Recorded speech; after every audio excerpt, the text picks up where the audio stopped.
पंतप्रधान नरेंद्र मोदींच्या अध्यक्षतेखाली आज केंद्रीय मंत्रिमंडळाची बैठक होते। पहलगाम हल्ल्यानंतर प्रथमच सीसीएसची बैठक होणार आहे। केंद्रीय मंत्रिमंडळ बैठकीनंतर आज 3 महत्त्वाच्या बैठका होत आहेत। पाकिस्तानबाबत महत्त्वाच्या निर्णयांवर चर्चा होण्याची शक्यता आहे। पाकिस्तानवर अनेक निर्बंध लादल्यानंतर पुढील रणनीती ठरवण्याकरता पंतप्रधान नरेंद्र मोदी यांच्या अध्यक्षतेखाली उच्चस्तरीय बैठक पार पडली। पहलगाम हल्ल्याचा बदला घेण्याकरता पंतप्रधान मोदींची सैन्याला खुली सूट आहे। सैन्याने वेळ आणि टार्गेट ठरवावं, दहशतवाद्यांना चोख उत्तर द्यावं अशा सूचना मोदींनी दिल्या आहेत। पहलगाम हल्ल्यानंतर तपास यंत्रणांकडून सखोल तपास करण्यात येतोय। तपासाकरता राष्ट्रीय तपास संस्थेकडे हे प्रकरण सोपवण्यात आलंय। आता या तपासादरम्यान अनेक धक्कादायक बाबी उघड झाल्या आहेत। पहलगाम दहशतवादी हल्ल्याची योजना पाकिस्तानात बसलेल्या लष्कर ए तैयबाच्या सूत्रधारांनी आखली होती। या दहशतवाद्यांना काश्मीरच्या बैसरन व्हॅलीमध्ये रक्तपात घडवण्याकरता पाकिस्तानमध्ये प्रशिक्षण दिलं गेलं असल्याचं एनआयएच्या तपासात समोर आलंय। पहलगाम हल्ल्यानंतर भारताने पाकिस्तानचं नाक दाबायला सुरुवात केली आहे। भारत कोणत्याही क्षणी हल्ला करू शकतो अशी भीती पाकिस्तानचे संरक्षण मंत्री ख्वाजा आसिफ यांनी व्यक्त केली। त्या पार्श्वभूमीवर कंगाल पाकिस्तानने आंतरराष्ट्रीय नाणेनिधीसमोर हात पसरायला सुरुवात केली आहे। त्यांच्याकडून तब्बल 11,000 कोटींची मागणी केली आहे।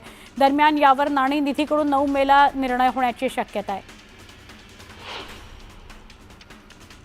अक्षय तृतीयेनिमित्त पुण्यातील श्रीमंत दगडूशेठ हलवाई गणपती मंदिरात फुलांची आरास करण्यात आली। गणपतीचं दर्शन घेण्यासाठी भाविकांनी मोठी गर्दी केली। बाप्पाला तब्बल 11,000 आंब्यांचा नैवेद्य दाखवण्यात आला। सोलापुरातील श्रीमंत मानाच्या कसबा गणपतीला 211 डझन हापूस आंब्यांची आरास करण्यात आली आहे। गणपतीच्या मूर्तीभोवती सजावट करून त्याच्यासमोर बैलगाडीतून शेतकरी परिवार आंबे वाहतूक करतो असा देखावा साकारण्यात आलाय। अक्षय तृतीयेच्या निमित्तानं नाशिकमधील कारंजा चांदीच्या गणपतीला आंब्याची सजावट करण्यात आली। मंदिरात हापूस, देवगड, रत्नागिरी, केसर अशा विविध प्रजातीच्या आंब्यांचा नैवेद्य दाखवत बाप्पाची पूजा करण्यात आली। नाशिकच्या गोदावरी नदीला आलेल्या पुरात एक पर्यटक वाहून गेला। नदीत उतरला असता पाण्याचा त्याला अंदाज आला नाही आणि बालाजी मुळे वाहून गेल्याचा अंदाज आहे। रत्नागिरी जिल्ह्यातील दापोली शहराला पाणी पुरवठा करणाऱ्या नारगोली या धरणाला गळती लागली आहे। पाणी साठवणूक क्षमता कमी झाली आहे। 25 लाख रुपये खर्च करून बांधलेला कोल्हापुरी बंधारा पहिल्याच वर्षी वाहून गेला। त्यामुळे शहराला 4 ते 6 दिवसाआड पाणी पुरवठा केला जातोय। अक्कलकोट तालुक्यातील नागणसूरमध्ये भव्य बैलगाडा शर्यत पार पडली। शेतकरी क्रांती सेनेकडून या शर्यतीचं आयोजन करण्यात आलं होतं। विजेत्या बैलजोडीला मानधन आणि स्मृतिचिन्ह देऊन सन्मानित करण्यात आलं। आंबेगाव तालुक्यातील निरगुडसरमध्ये गोठ्यातील वासरावर बिबट्यानं हल्ला केला। या हल्ल्यात वासराचा मृत्यू झाला। यामुळे संतप्त ग्रामस्थांकडून बिबट्याला जेरबंद करण्याची मागणी करण्यात येते। आंबेगावातील मनसरमध्ये दिवसाढवळ्या बिबट्याचं दर्शन घडलं। शहराच्या अगदी जवळच बिबट्याचा वावर आढळल्यानं नागरिकांमध्ये भीती आहे।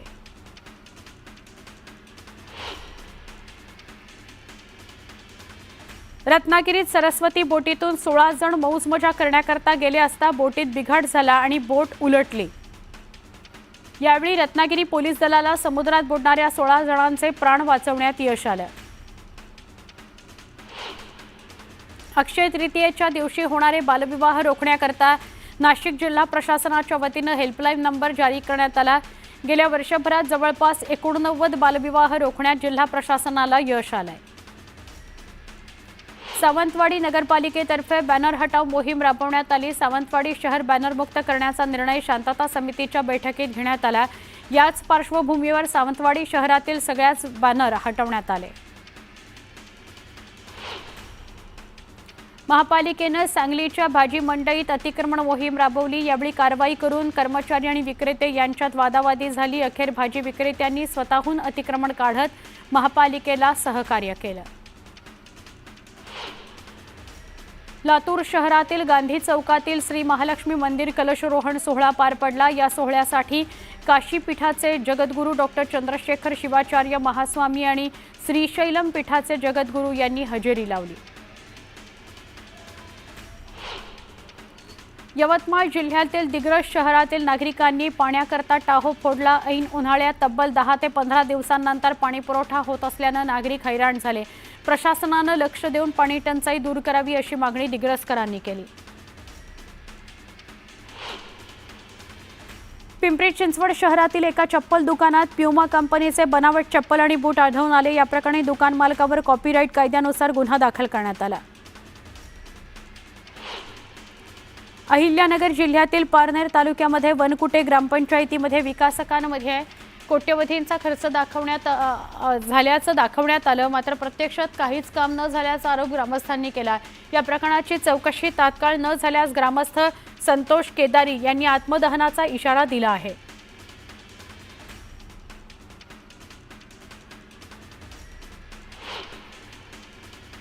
महाराष्ट्र शासनाच्या 2024च्या संचबंदी निर्णयाच्या निषेधार्ह चिपळूणमध्ये संस्था चालक आणि मुख्याध्यापक एकवटले। रत्नागिरी जिल्ह्यातील 101 शाळा बंद होण्याच्या मार्गावर हा निर्णय मागे घेतला नाही तर सर्व शिक्षक पालक रस्त्यावर उतरतील असा दावा सरकारला करण्यात आला, असा इशारा देण्यात आलाय सरकारला। धाराशिव बीड इथल्या साक्षी कांबळे आत्महत्या प्रकरणातील तत्कालीन तपास अधिकारी स्वप्नील राठोड यांची उच्चस्तरीय समितीमार्फत चौकशी करावी, तसंच या प्रकरणातील आरोपीला तात्काळ अटक करावी अशी मागणी समस्त आंबेडकरी समाजाने केली आहे। याकरता त्यांनी जिल्हाधिकारी कार्यालयासमोर धरणं आंदोलन केलं। मुख्यमंत्री देवेंद्र फडणवीस यांनी पालकमंत्री प्रताप सरनाईक यांनी मंजूर केलेल्या विकास निधीच्या कामाला निधी दिल्यानंतर प्रताप सरनाईक पहिल्यांदाच धाराशिव दौऱ्यावर येणार आहेत। यावेळी जिल्ह्यातील तुळजापूर आणि धाराशिव बसस्थानकाचं त्यांच्या हस्ते लोकार्पण होणार आहे। पहलगाममधील हल्ल्याच्या निषेधार्ह राज्यात ठिकठिकाणी आंदोलनं सुरू आहेत। यावेळी कायदा आणि सुव्यवस्थेचा प्रश्न निर्माण होऊ नये याकरता पोलीस प्रशासन सज्ज झालेलं आहे। ठिकठिकाणी पोलिसांनी गस्त वाढवलेली आहे। अहिल्यानगरमध्ये संत श्री मोहम्मद महाराज मंदिराच्या जीर्णोद्धारासंबंधी आणि वक्फ बोर्डाकडून झालेली नोंदणी रद्द करण्याच्या मागणीकरता सुरू असलेलं आंदोलन अखेर 12व्या दिवशी स्थगित करण्यात आलं। मुख्यमंत्री देवेंद्र फडणवीस आणि उपमुख्यमंत्री एकनाथ शिंदे यांच्या उपस्थितीत बैठक घेण्याचे दिलेले आश्वासन दिल्यानंतर आंदोलन स्थगित करण्यात आलं। सावंतवाडीतील तिरोडा कोल्हारवाडी इथल्या एका विहिरीत अडकलेल्या मगरीला वनविभागानं जीवनदान दिलं। मगरीला वनविभागाच्या जलद कृती दलाला यशस्वीरित्या बाहेर काढण्यात यश आलं। दुर्धर आजारांनी ग्रस्त असणारे आणि वारंवार उपचाराकरता प्रवास करणाऱ्या आजारी व्यक्तींना एसटी महामंडळातर्फे मोफत प्रवासाची सुविधा पुरवली जाते। यामध्ये गेल्या वर्षभरात पिंपरी चिंचवडसह पुणे जिल्ह्यातील 8,497 रुग्णांनी या सवलतीचा लाभ घेतला। माणगाव शहरातील धक्कादायक प्रकार समोर आला। उतेखोलवाडी इथल्या 2 वाहनं एका अज्ञातानं पेटवून दिली। या दोन्ही वाहनं जळून खाक झाली। या प्रकरणी अज्ञाताविरोधात गुन्हा दाखल करण्यात आलाय। आता एक मोठी बातमी आपण बघणार आहोत। ही ब्रेकिंग न्यूज। एनसीपी कडून सगळ्या माजी मुख्यमंत्र्यांचा सत्कार करण्यात येणार आहे। महाराष्ट्र दिनाचं औचित्य साधून राष्ट्रवादी काँग्रेस पक्षाच्या वतीनं माजी मुख्यमंत्र्यांचा सत्कार केला जाणार आहे। त्याकरता सगळ्या माजी मुख्यमंत्री यांना निमंत्रण पाठवलं जाणार आहे। काही माजी मुख्यमंत्री यांना निमंत्रण पोहोचलेलं सुद्धा आहे, पण 4 वेळा राज्याचे मुख्यमंत्री राहिलेले राष्ट्रवादी काँग्रेस शरदचंद्र पवार पक्षाचे अध्यक्ष शरद पवार यांना अजून निमंत्रण गेलेलं नाही। लवकरच प्रफुल्ल पटेल हे निमंत्रण घेऊन जातील अशी माहिती राष्ट्रवादी काँग्रेसचे प्रदेशाध्यक्ष सुनील तटकरे यांनी दिलेली आहे। पण 1 तारखेला होणाऱ्या कार्यक्रमाकरता 29 तारखेपर्यंत ही निमंत्रण न पाठवणं यावरून चर्चा सुरू झालेली आहे। पक्ष फुटीनंतर शरद पवार यांचा सामना करण्याची ताकद राष्ट्रवादी काँग्रेसच्या नेत्यांमध्ये नाही, म्हणून निमंत्रणाला उशीर होतोय अशी चर्चा सुद्धा राजकीय वर्तुळात रंगलेली आहे। आमच्या प्रतिनिधी प्रणाली कापसे यांच्याशी आपण अधिक बोलूया। प्रणाली, राष्ट्रवादी काँग्रेस अजित पवारांच्या वतीनं माजी मुख्यमंत्र्यांचा सत्कार सोहळा आयोजित करण्यात आलाय, पण शरद पवारांना अजून निमंत्रण गेलेलं नाही असं कळतंय, काय सांगाल? याबद्दल शरद पवार यांना विचारलं असतं किंवा त्यांच्या पक्षाच्या वतीनं असं सांगण्यात आलेलं आहे की आम्हाला अजून कुठल्याही पद्धतीचं निमंत्रण पोहोचलेलं नाही। मुळात हा जो कार्यक्रम आहे हा कार्यक्रम राष्ट्रवादी पक्षाच्या वतीनं आयोजित केला जातो आहे। 1 तारखेला म्हणजे उद्या महाराष्ट्र दिनानिमित्त हा कार्यक्रम आयोजित केला जातो आहे। यामध्ये सगळ्या माजी मुख्यमंत्र्यांना सत्कार करण्यात येतो आहे, ज्याच्यामध्ये पृथ्वीराज चव्हाण, अशोक चव्हाण, त्याचबरोबर उद्धव ठाकरे, एकनाथ शिंदे या सगळ्या माजी मुख्यमंत्र्यांना निमंत्रण पाठवण्यात आलेलं आहे। परंतु शरदचंद्र पवार पक्षाचे प्रमुख अध्यक्ष शरदचंद्र पवार यांना मात्र अजून ते निमंत्रण पोहोचलेलं नाही आणि त्यामुळे सगळ्यांच्या भुवया उंचावल्या गेलेल्या आहे. राष्ट्रवादीचे दोन पक्ष विभाजित झाल्यानंतर राष्ट्रवादीच्या कुठल्याही नेत्यामध्ये एवढी हिंमत राहिलेली नाही का की ते शरदचंद्र पवार यांचा सामना करू शकतील आणि म्हणूनच म्हणजे उद्या कार्यक्रम आहे परंतु कालपर्यंत सुद्धा हे निमंत्रण गेलेलं नव्हतं. त्यामुळे कुठेतरी आपण तोंडघशी पडणार किंवा शरदचंद्र पवार यांचा सामना कसा करणार असा प्रश्न त्यांच्यासमोर उपस्थित झाल्यामुळं त्यांनी या ठिकाणी अजून ते निमंत्रण दिलेलं नाही अशा पद्धतीची चर्चा ही राजकीय वर्तुळात रंगलेली आहे.